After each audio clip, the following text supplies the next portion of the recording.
You don't grow up dreaming of center field, not the way you dream of walk-off home runs or striking out the side in the ninth. Center field isn't glory, it's guardianship. It's the part of the field no one thinks about until something goes wrong. But if you've ever stood out there, just you, the grass, the sky, and 400 feet of responsibility, you know what it takes to be the safety net, to be invisible until you're not. This isn't about fame, this is about presence. This is about the grind behind the calm. This is what it means to play center field.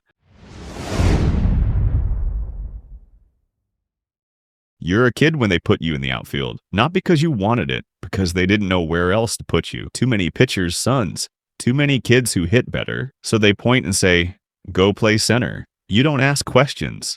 You grab your glove and jog out there, not knowing that the jog will become a ritual, one you'll do hundreds, maybe thousands of times. At first, you hate it. You're too far from everything. The dugout feels like another state. You can't hear the coaches. You barely see the signs.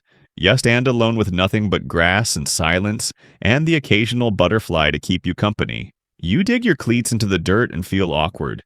You look in at the plate and hope nothing gets hit your way. You feel like you're watching someone else's game, not playing in it. Then the first ball comes, hit high, slicing, floating like it's daring you. You take a few unsure steps in, then back, then in again, and you panic.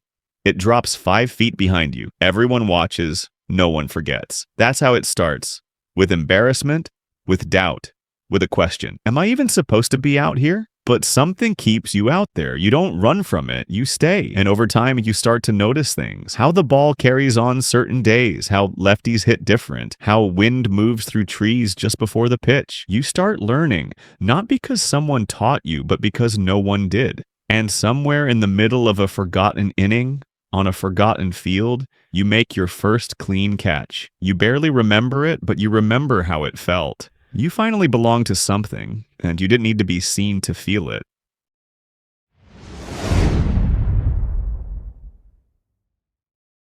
At some point, the quiet stops feeling like punishment. It starts to feel like space, like freedom, like a place where you can finally breathe. You stop fidgeting between pitches. You stop hoping the ball doesn't come your way. You start wanting it. You learn how to move before the swing, how to read a hitter's hands, not just his stance. You track the angle of his hips, the tilt of his bat, the way his eyes shift just before contact. You're not reacting anymore, you're predicting. 1 step left, half step deeper. Breathe. The pitch comes in and you already know. Fly ball to the gap. You're gone before the crowd even stands. You chase it down like your name depends on it, because out here, sometimes it does. No one knows the ground you cover. No one knows how far you had to run because you make it look like you didn't run at all. The corner guys? They trust you. You call them off with one word, mine, and they peel away like birds in formation because they know your voice means certainty. That's your job, to be certain when everyone else is guessing, to be loud when it matters, to be silent when it doesn't. You stop thinking like an outfielder. You start thinking like a quarterback, like a safety net, like someone who has to fix everything before anyone even realizes it's broken. And that's the part no one really understands. You don't just chase fly balls, you chase control. You play your best when no one notices, when everything looks boring because you made it that way. You guide the defense from a distance. You shift when no one tells you to. You cover mistakes no one thanks you for. Because the game doesn't move around you, you move with it. You see it all. And for the first time, you realize the outfield isn't where they put you. It's where you belong.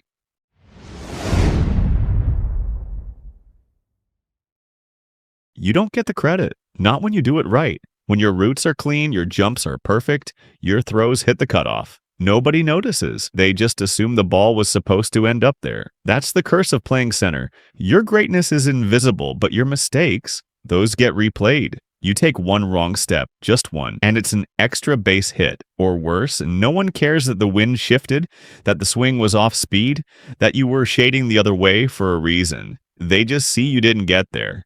You run more than anyone, corner to corner, gap to gap, backing up throws that shouldn't need backup, but you're there just in case. You jog in last, gasping while everyone else is already sipping water. You jog out first, like it's automatic. And your legs? They don't forget. Your hamstrings tighten by the 3rd, your calves lock up in the 7th, your back stiffens before you even hit the 8th. But no one sees it. No one asks, because the expectation is simple. You catch everything. You fix everything. You be everywhere. You're the safety net, the shadow behind every corner, the insurance policy no one talks about until it fails. And when it fails, it's your name, they say. You carry the weight, not because someone gave it to you, but because someone had to. And you never asked for the spotlight. You just wanted the ball.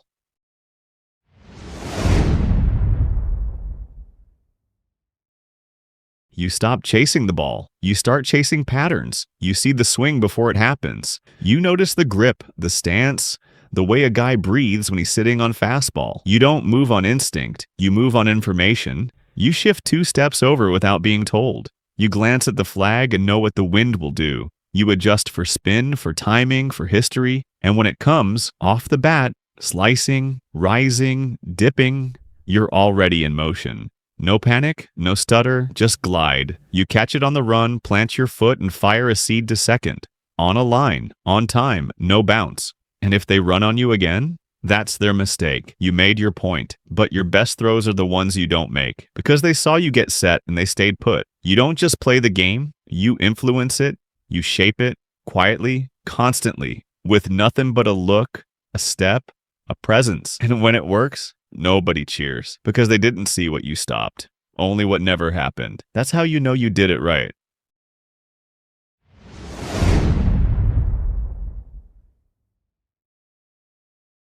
You train like your career depends on it. Your speed is your currency. Your first step is your name. Lose that and you're just another guy with a glove. So you stretch longer, you lift smarter, you jog sprints while others take swings. Not to get faster, just to stay fast enough. And still, the game takes pieces of you. Your knees crunch when you crouch. Your hamstrings burn by the 3rd inning. Your back locks up on long bus rides. But you don't say anything. You never have. Because asking for rest means giving someone else your spot. And maybe they don't give it back. So you tape it, you ice it, you lie about it, you dive anyway, you throw anyway. You jog 400 feet back to the dugout like your legs aren't screaming. You don't play hurt, you play normal. Because this is what normal becomes. You stop waiting to feel great. You just hope to feel functional. And when your name's in the lineup, you smile, you nod. You run like everything's fine. Because no one's checking. They just expect you to be ready, and you always are. That's the cost. That's the job. And you pay it every game.